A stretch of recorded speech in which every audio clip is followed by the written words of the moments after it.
বন্ধুরা, সবাইকে অসংখ্য ধন্যবাদ জানিয়ে শুরু করছি আমাদের আজকের গল্প। আমাদের আজকের গল্পের নাম গায়ের পুরনো বাড়ি।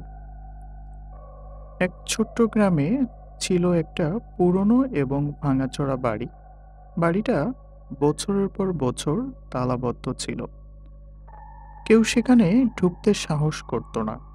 গ্রামের লোকেরা বলতো সেই বাড়ির মধ্যে কোনো ভূত আছে, যাকে মৃত্যুর আত্মা বলে ডাকা হয়। কথিত ছিল, যাদের সে আত্মা দেখে তারা আর জীবিত অবস্থায় বাড়ি ফিরে আসতো না। একদিন গ্রামের এক সাহসী ছেলে সায়েম ঠিক করলো সে এই রহস্য ভেদ করবে। সে শুনেছিল যেদিন পূর্ণিমা রাতে সেই বাড়ির দরজা খুলে যাবে, সেদিন বাড়ির ভেতরে কিছু অদ্ভুত ঘটনা ঘটবে। সায়েম পুরো প্রস্তুতি নিয়ে এক রাতে ওই বাড়ির দিকে রওনা হলো। সে বাড়ির কাছে পৌঁছানোর পর অদ্ভুত এক ঠান্ডা বাতাস তাকে ছুঁয়ে গেল। বাড়ির দরজা খোলা ছিল, যেন তাকে অভ্যর্থনা জানানো হচ্ছে। সায়েম প্রথমে একটু ভয় পেলেও সাহস সঞ্চয় করে ভিতরে ঢুকে পড়ল। বাড়ির ভেতরে একটা মন্দ্র আওয়াজ ভেসে আসছিল। কেউ যেন চিৎকার করছে।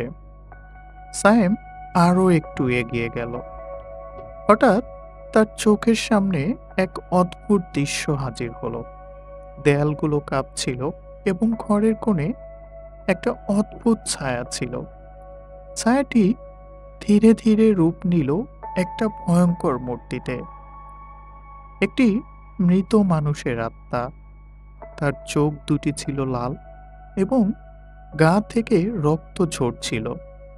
সায়েম হুঁশিয়ার হয়ে দাঁড়িয়ে রইল। আত্মাটি হঠাৎ করেই তার সামনে চলে আসলো এবং বলল, তুমি এখানে এসেছো? তবে তোমার জন্য একটাই পথ আছে, পেছনে ফিরে যাওয়া। কিন্তু সায়েম ভয়ে থেমে না গিয়ে বলল, আমি ভয় পাই না। তোমার কথা শুনে আমি বুঝতে পারছি তোমার পরিণতি কিছুই হয়নি। এমন কথা শুনে আত্মা আরো রেগে গেল। ঘরের বাতি নিভে গেল আর পুরো বাড়ি অন্ধকারে ঢেকে গেল। মুহূর্তের মধ্যে সেই আত্মা সায়েমের সামনে উপস্থিত হয়ে তার শ্বাস রুদ্ধ করে দিতে লাগলো। তার মাথায় ভেসে উঠতে লাগলো পুরনো কিছু চিত্র। গ্রামের আগের দিনের মানুষজন যারা এই বাড়িতে এসেছিল, তারা আর জীবিত ফিরতে পারেনি। সায়েম আরও বুঝতে পারল বাড়ির ভিতরে কিছু ভয়ঙ্কর গোপন রহস্য লুকানো ছিল। এই আত্মাটি কোনো সাধারণ আত্মা ছিল না। এটি ছিল মৃত্যুর দেবতা, যাকে এক সময় পূজা করা হতো, কিন্তু পরে সবাই ভুলে গিয়ে তাকে অবহেলা করেছিল। সেই আত্মা এখন তার প্রতিশোধ নিতে এসেছে। একটা ভয়ঙ্কর চিৎকারের পর সায়েম অজ্ঞান হয়ে পড়ে গেল। পরের দিন সকালে গ্রামবাসীরা এসে দেখল সায়েমের শরীর ভেঙে চুরমার হয়ে গেছে, আর তার মুখে একটা অদ্ভুত হাসি ছিল। তাকে কেউ উদ্ধার করতে পারেনি। গ্রামবাসীরা বলেছিল, সায়েম যেভাবে বাড়ির মধ্যে প্রবেশ করেছিল, ঠিক সেভাবেই সে আত্মার শিকার হয়ে গিয়েছে। পরে কেউ আর ওই বাড়ির কাছে যায়নি।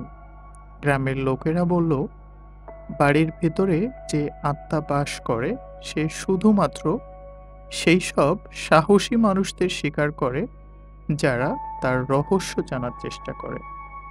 এখন কেউ আর সেই বাড়ির নাম উচ্চারণও করতে চায় না। সবাই বিশ্বাস করে সেই বাড়ি এখন শুধু এক ভয়ঙ্কর ভুতুড়ে স্থান। ধন্যবাদ সবাইকে, ভালো থাকবেন। আজকে এ পর্যন্তই। আগামীতে কথা হবে অন্য একটি গল্প নিয়ে।